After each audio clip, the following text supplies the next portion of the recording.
Zau istighnan nas.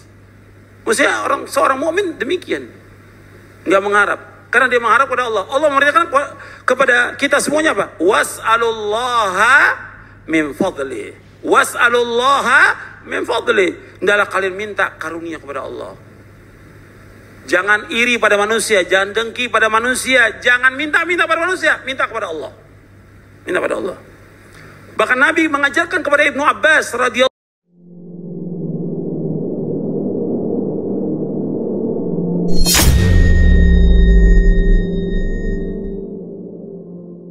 Assalamualaikum warahmatullahi wabarakatuh. Para pemirsa yang budiman, mungkin sudah tidak asing lagi di telinga kalian. Seorang da'i yang selama hidupnya terkenal dengan perjuangan dakwah tauhid, akidah, dan manhaj salaf. Ya, beliau adalah Ustadz Yazid bin Abdul Qadir Jawas rahimahullahu ta'ala. Memang banyak yang tidak suka dengan beliau. Namun tidak sedikit juga yang mengikuti, bahkan hijrah karena dakwah beliau. Yang admin takjub dari beliau, salah satunya adalah beliau merupakan seorang da'i yang betul-betul tulus dan ikhlas dalam berdakwah tanpa mengharapkan apapun dari manusia. Dan hal ini merupakan sesuatu yang sulit dilakukan oleh kebanyakan para da'i saat ini, yang mana kebanyakan mereka merupakan da'i orderan atau da'i dengan tarif tertentu. Atau seorang da'i yang dakwahnya seperti bunglon, berubah-ubah sesuai dengan keadaan dan imbalan. Namun Ustadz Yazid rahimahullahu ta'ala, admin perhatikan, dan juga banyak orang yang menyatakan bahwa beliau benar-benar seorang da'i yang sama sekali tidak terpengaruh dengan siapapun dalam menjalankan dakwahnya. Dan benar-benar hanya mengharapkan imbalan dari Tuhan. Bahkan beliau sampai rela untuk mengeluarkan hartanya dalam berdakwah, untuk transportasi, dan lain-lain. Bukan menerima imbalan berupa amplop, ongkos transportasi, akomodasi, dan lain sebagainya. Meskipun sebenarnya itu sah-sah saja, selama itu dalam batas kewajaran. Apalagi yang diterima merupakan hal yang tidak ada kesepakatan sebelumnya dengan panitia atau jamaah. Artinya betul-betul murni pemberian, bukan karena akad kesepakatan. Namun itulah beliau. Admin perhatikan, salah satu hal yang membuat beliau seperti itu adalah pemahaman beliau tentang hal yang Anda bisa simak dalam video berikut ini.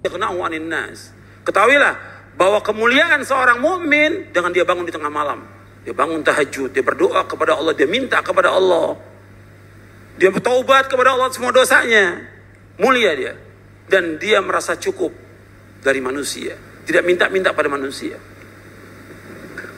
Wa izzau istighnan nas. Maksudnya seorang mukmin demikian, nggak mengharap, karena dia mengharap kepada Allah. Allah memerintahkan kepada kita semuanya apa? Was'alullaha min fadli.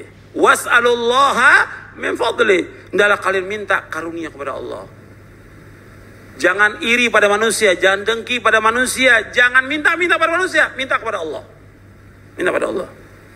Bahkan Nabi mengajarkan kepada Ibnu Abbas radhiyallahu anhu, "Idza sa'alta fas'alillah wa idza sta'anta fasta'in billah." Apabila engkau minta, minta kepada Allah. Apabila engkau minta tolong hanya kepada Allah, jangan kepada manusia. Jangan minta kepada manusia, tidak boleh. Dan ini merupakan tauhid. Iyyaka na'budu wa iyyaka nasta'in. Hanya kepada Engkau ya Allah aku beribadah, hanya kepada Engkau saja ya Allah aku minta pertolongan. Kepada Allah saja. Karena Allah yang menolong kita. Allah yang menciptakan kita, pasti Allah yang memberikan rezeki kepada kita, pasti. Pasti itu. Yakin demikian. Maka minta kepada Allah. Sekecil apapun kita nggak ada di rumah minta. Nggak ada apa? Nggak ada lauk pauk, minta kepada Allah ya Allah. Tapi tetap harus ikhtiar. Ikhtiar tetap ada. Semampu kita ikhtiar. Ini tauhid rububiyah. Ini yakini dulu ini. Ini sudah ngaji, ya. Termasuk ustadznya juga udah ngaji, harus yakin rububiyahnya Allah. Jangan mengharap sesuatu kepada manusia. Kemudian uluhiyah. Uluhiyah. Berkaitan dengan perbuatan siapa? Hamba. Kita wajib mengikhlaskan ibadah hanya kepada Allah. Seluruh ibadah kita, ya, baik ibadah hati, lisan, anggota tubuh, kita tunjukkan kepada Allah. Kita wajib mengikhlaskan ibadah hanya kepada Allah. Kita wajib tawakal hanya kepada Allah. Kita wajib takut hanya kepada Allah. Mengharap hanya kepada Allah. Semuanya. Kita harus merasa diawasi oleh Allah SWT. Kemudian juga kita berzikir karena Allah. Kita berkata karena Allah. Kita belajar karena Allah. kita nuntut ilmu karena Allah, kita mengajar karena Allah, kita berdakwah karena Allah, semuanya karena Allah. Kemudian kita melakukan amal-amal, semuanya karena Allah. Kita menyembelih karena Allah, bukan karena manusia. Lakukan itu. Jangan mengharapkan pujian dari manusia, jangan mengharapkan sanjungan dari manusia, jangan juga mengharapkan sesuatu dari manusia, jangan. Nggak boleh. Antum menuntut ilmu, harus ikhlas karena Allah. Ketika dia menuntut ilmunya ingin mengharapkan uang atau yang lainnya, dapat ganjaran nggak atau tidak? Nggak dapat. Bahkan apa? Tidak mencium aroma sorga. Dalam hadis yang sahih Nabi bersabda, "Man ta'allama ilman mimma yubtagha bihi wajhullah la yata'allamu illa liyusiba bi arad min ad-dunya lam yajid arfal jannati yaumil qiyamah." Barang siapa yang nuntut ilmu yang mestinya dilakukan semata karena Allah, tapi dia nuntut ilmunya bukan karena Allah, ingin mengharapkan sesuatu dari dunia, maka dia tidak akan mencium aroma surga. Perhatikan itu. Ini nuntut ilmu. Apalagi kita mengajarkan ilmu kepada manusia, jangan mengharapkan sesuatu dari manusia. Ikhlas karena Allah, jangan mengharapkan pujian, sanjungan atau yang lain. Dan ini berat untuk ikhlas ini. Seperti yang dikatakan oleh Imam Sufyan Ats-Tsauri. Kata beliau rahimahullah, ma'alaju syai'an ashadda alayya min niyati. Enggak ada sesuatu yang paling berat aku melainkan melawan niatku. Betul-betul harus berjuang untuk bisa ikhlas. Terus berjuang.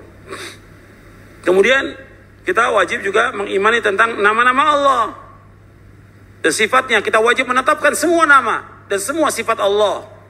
Semua nama Allah semuanya indah.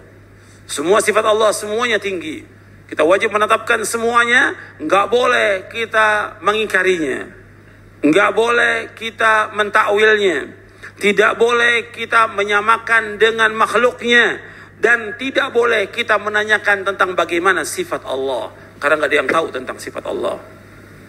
Kita wajib menetapkan, kita wajib mengimani tentang semua nama dan sifat Allah, nggak boleh kita mengingkarinya, nggak boleh kita mentakwilkannya, nggak boleh menyamakan dengan makhluk, tidak boleh. Laisa kamitslihi syai'un wa huwas samiul basir. Enggak ada sesuatu yang sama dengan Allah, dan Allah itu Maha mendengar dan Allah itu Maha melihat. Allah juga berfirman, walam yakul lahu kufuwan Enggak ada sesuatu yang sama dengan Allah, enggak ada yang setara dengan Allah, enggak ada yang sebanding dengan Allah. Kemudian enggak boleh kita menanyakan tentang bagaimana sifat Allah, enggak boleh, enggak ada yang tahu. Dan Nabi juga nggak menjelaskan. Makanya ketika ada orang bertanya kepada Imam Malik tentang bagaimana Allah istiwa di atas arsy, Allah menyebutkan bahwa Allah istiwa di atas arsy. Ar-Rahman al-istawa. Allah bersemayam di atas arsy. Ada yang nanya, belum pernah ada sahabat yang nanya. Hatta dari gunung, hatta dari desa, belum pernah ada yang nanya kepada Nabi bagaimana istiwa. Belum pernah ada yang nanya. Zaman Nabi, kemudian setelah itu zaman Nabi, nggak ada yang nanya. Tiba-tiba ada satu orang nanya kepada Imam Malik. Maka Imam Malik ketika ditanya, seperti dijelaskan oleh Syekhul Islam Ibnu Taimiyah dalam Majmu' Fatawanya, tunduk Imam Malik. Tunduk.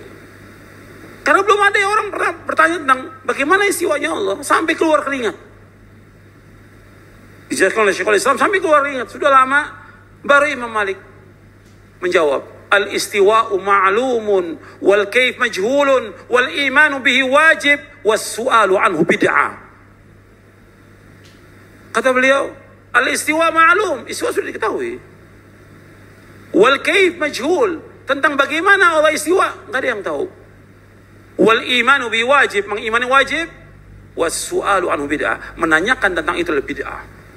Menanyakan tentang itu bid'ah, enggak boleh tanyakan. Tentang bagaimana sifat Allah, bagaimana tangan Allah, bagaimana wajah Allah, bagaimana Allah turun ke langit dunia, enggak boleh tanyakan, enggak ada yang tahu. Nabi juga nggak menjelaskan, Allah tidak menjelaskan, dan Nabi SAW tidak menjelaskan. Maka kita diam.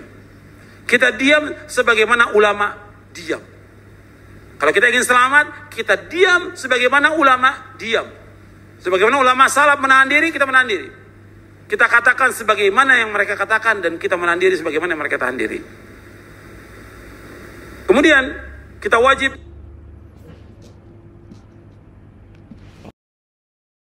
Terima kasih telah menonton video ini. Mudah-mudahan bermanfaat. Wassalamualaikum warahmatullahi wabarakatuh.